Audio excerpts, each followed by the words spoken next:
la nabiyya wa la rasul. Yang kami hormati Ibu Nurul Kaki Surali selaku dosen pengaku pada mata kuliah Pengembangan Media dan Sumber Belajar.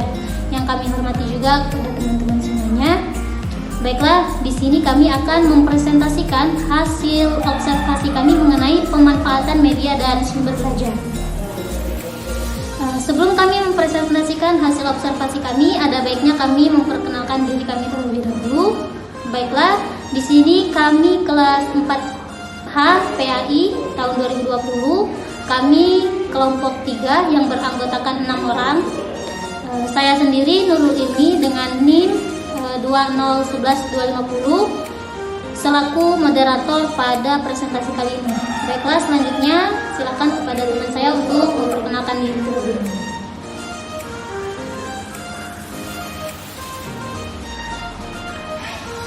Baiklah, perkenalkan nama saya Irul Ardiansyah, NIM 2011234.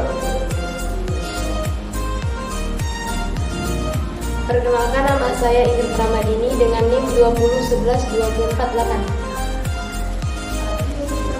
Baiklah, perkenalkan nama saya Nabila Alfianti dengan NIM 2011241. Saya M. Rizky dengan NIM 2011246. Baiklah, satu rekan saya lagi yang bernama Yuniar, beliau sebagai kameramen dan editor untuk presentasi kali ini. Langsung saja, di sini kami akan mempresentasikan hasil laporan observasi kami mengenai pemanfaatan media dan sumber belajar. Di sini kami akan membahas tentang lokasi dan waktu pelaksanaan observasinya, kemudian ketersediaan media dan sumber belajar di sekolah tersebut, dan bagaimana pemanfaatan media dan sumber belajar tersebut di pembelajaran khususnya PAI. Langsung saja, yang pertama mengenai lokasi dan waktu pelaksanaan observasinya akan dijelaskan oleh rekan saya Muhammad Rizky. Kepada Muhammad Rizky saya persilakan. Kami melakukan observasi ke SMA Muhammadiyah Pangkal Pinang yang sudah terakreditasi B, yang beralamat di Jalan Kiai Haji Ahmad Dahlan, Kelurahan Keramat, Kecamatan Merakui, Kota Pangkal Pinang. Untuk fotonya bisa teman-teman lihat. Baiklah, observasi itu kami laksanakan pada hari Selasa, tanggal 15 Maret 2022. Saat itu juga berlangsung ujian praktek yang dilakukan oleh anak atau siswa-siswi kelas 12. Untuk fotonya bisa teman-teman lihat. Selain observasi juga, kami melakukan wawancara kepada salah satu guru PAI yang mengajar di SMA Muhammadiyah Pangkal Pinang, yang bernama Ibu Kartika Sari, MPDI.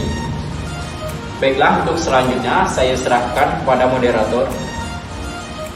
Terima kasih kepada Saudara Rizky yang sudah menjelaskan mengenai lokasi dan waktu pelaksanaan observasi dari Hongkong. Selanjutnya akan dibahas mengenai hasil observasi. Yang pertama mengenai ketersediaan media dan sumber belajar yang ada di SMA Muhammadiyah Pangkal Pinang, yang akan dijelaskan oleh rekan saya yang bernama Irul Ardiansyah. Kepada Irul saya persilakan. Baiklah, di sini saya akan menjelaskan tentang hasil observasi. Untuk hasil observasi yang pertama yaitu ketersediaan media dan sumber belajar. Berdasarkan observasi, dokumentasi serta wawancara yang dilakukan, ketersediaan media belajar yang tersedia di SMA Muhammadiyah sudah cukup memadai. Antara lain sebagai berikut: 1. Video pembelajaran. Yang kedua, proyektor. Yang ketiga, papan tulis. Yang keempat, Android. Yang kelima, laptop. Yang keenam, laboratorium. Sedangkan sumber belajar yang tersedia di SMA Muhammadiyah yakni sebagai berikut. Yang pertama yaitu Al-Quran. Yang kedua, buku. Yang ketiga, internet. Yang keempat, perpustakaan. Yang kelima, guru. Itulah laporan mengenai ketersediaan media dan sumber belajar yang ada di SMA Muhammadiyah Pangkal Pinang. Selanjutnya akan dibahas mengenai pemanfaatan dari media dan sumber belajar tersebut oleh rekan saya, yaitu Nadila Alfianti. Kepada Nadila Alfianti saya persilakan. Selanjutnya saya akan membahas mengenai pemanfaatan media dan sumber belajar di SMA Muhammadiyah. Nah, untuk pemanfaatan media dan sumber belajar di SMA Muhammadiyah berdasarkan observasi dan wawancara yang telah kami lakukan, yaitu yang pertama adalah mengenai video pembelajaran. Video pembelajaran merupakan media yang digunakan untuk menampilkan video ataupun audio kepada peserta didik pada saat pembelajaran daring. Nah, yang kedua itu menggunakan proyektor. Nah, proyektor ini merupakan alat optik yang digunakan untuk menampilkan slide-slide PowerPoint, baik itu digunakan saat penjelasan di kelas ataupun sebagainya. Nah, yang ketiga yaitu papan tulis. Nah, papan tulis ini digunakan sebagai media utama di dalam pembelajaran di kelas, yaitu sebagai untuk menjelaskan mengenai pembelajaran-pembelajaran yang mengharuskan materi tersebut ditulis di papan tulis. Nah, yang selanjutnya itu adalah laptop. Nah, laptop ini digunakan pada saat siswa akan melaksanakan ujian. Yang selanjutnya yaitu Android. Android ini umumnya dimiliki tiap siswa. Nah, Android ini berguna untuk mencari materi yang berkaitan dengan pembelajaran di sekolah. Selanjutnya yaitu media yang digunakan adalah laboratorium. Nah, laboratorium di SMA Muhammadiyah ini terbagi menjadi dua, yaitu laboratorium fisika dan laboratorium kimia yang berfungsi sebagai tempat pengamatan, percobaan, dan penelitian mengenai hal-hal yang berbau fisika ataupun kimia. Nah, untuk sumber pembelajaran di SMA Muhammadiyah yang pertama itu adalah Al-Quran. Al-Quran merupakan sumber utama dalam Islam, apalagi pembelajaran di sekolah, sehingga Al-Quran mempunyai kedudukan yang penting sebagai sumber pembelajaran di SMA Muhammadiyah. Yang selanjutnya yaitu adalah guru. Nah, setelah Al-Quran, guru merupakan sumber utama ataupun acuan dalam pembelajaran di sekolah, karena guru merupakan seorang pendidik dan pengajar di sekolah yang menguasai materi apa yang akan disampaikan di sekolah. Selanjutnya itulah buku yang digunakan sebagai sumber belajar di SMA Muhammadiyah itu ada buku paket ataupun juga buku LKS, yaitu buku lembar kerja siswa. Selain buku-buku yang buku paket dan buku LKS, buku-buku yang digunakan sebagai sumber pembelajaran di sekolah di SMA Muhammadiyah ini ada juga buku-buku yang dari perpustakaan sebagai sumber acuan ataupun referensi untuk menambah bahan materi pembelajaran di sekolah.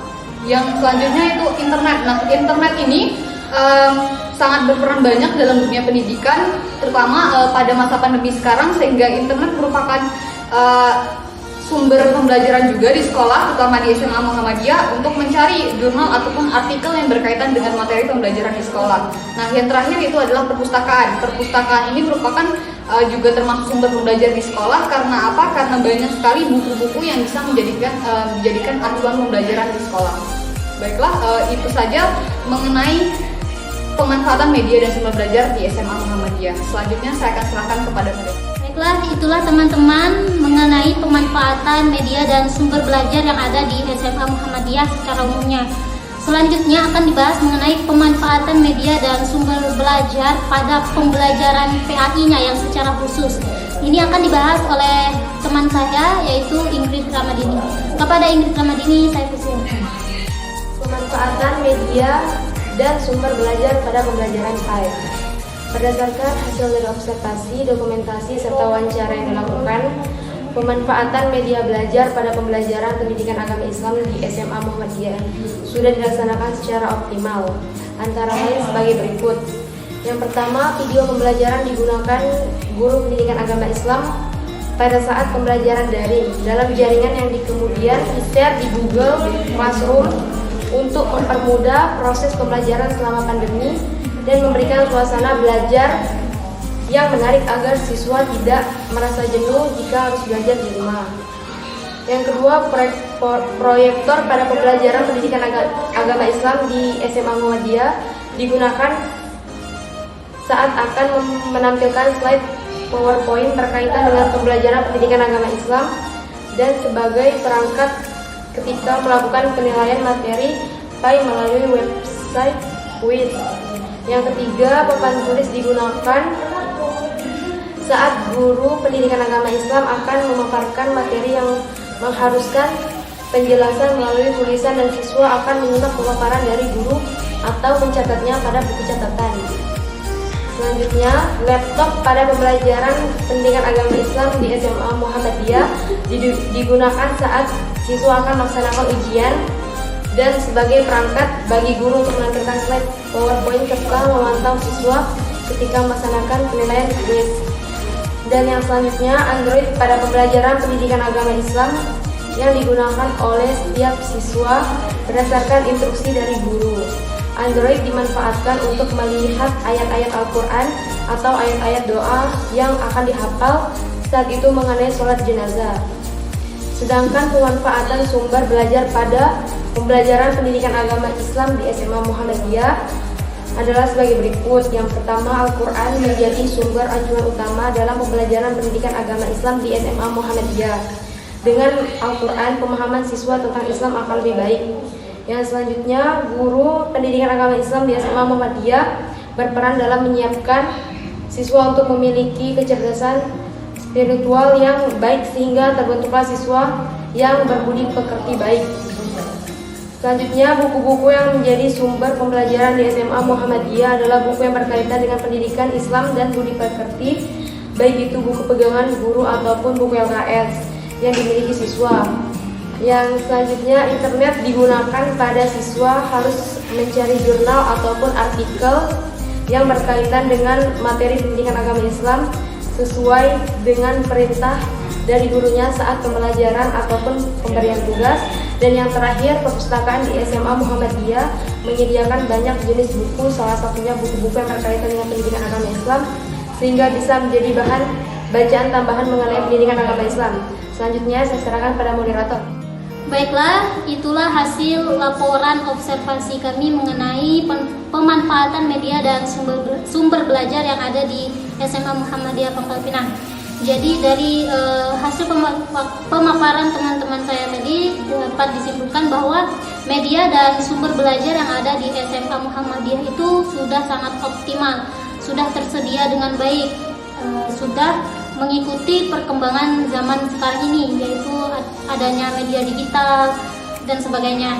Medianya yaitu ada video pembelajaran yang akan di-share di classroom, kemudian menggunakan PowerPoint, ada proyektor juga, dan apalagi ya, papan tulis dan Android yang digunakan saat pembelajaran. Untuk sumber belajarnya juga sudah sangat tersedia dengan baik. Yang pertama itu ada buku ya, buku pembelajaran yang dipegang oleh siswa maupun gurunya, kemudian Al-Quran menjadi sumber utamanya. Kemudian yang ketiga ada gurunya sendiri yang akan menjelaskan materi, guru sebagai sumber belajar siswanya. Kemudian yang keempat itu ada perpustakaannya. Perpustakaannya juga sudah sangat menyediakan fasilitas yang sangat baik menurut kelompok kami. Tersedia buku-buku sebagai penunjang pengembangan pengetahuan wawasan dari siswa-siswanya. Itulah pemanfaatan media dan sumber belajar yang ada di SMA Muhammadiyah Pangkal Pinang. Baiklah, sekian presentasi dari kelompok kami mengenai pemanfaatan media dan sumber belajar. Jika ada kesalahan, kami mohon maaf. Kepada Allah kami mohon ampun. Baiklah, kepada teman-teman, jika ada masukan atau kritik ataupun pertanyaan yang ingin disampaikan mengenai laporan hasil observasi kami, bisa ditulis di kolom komentar.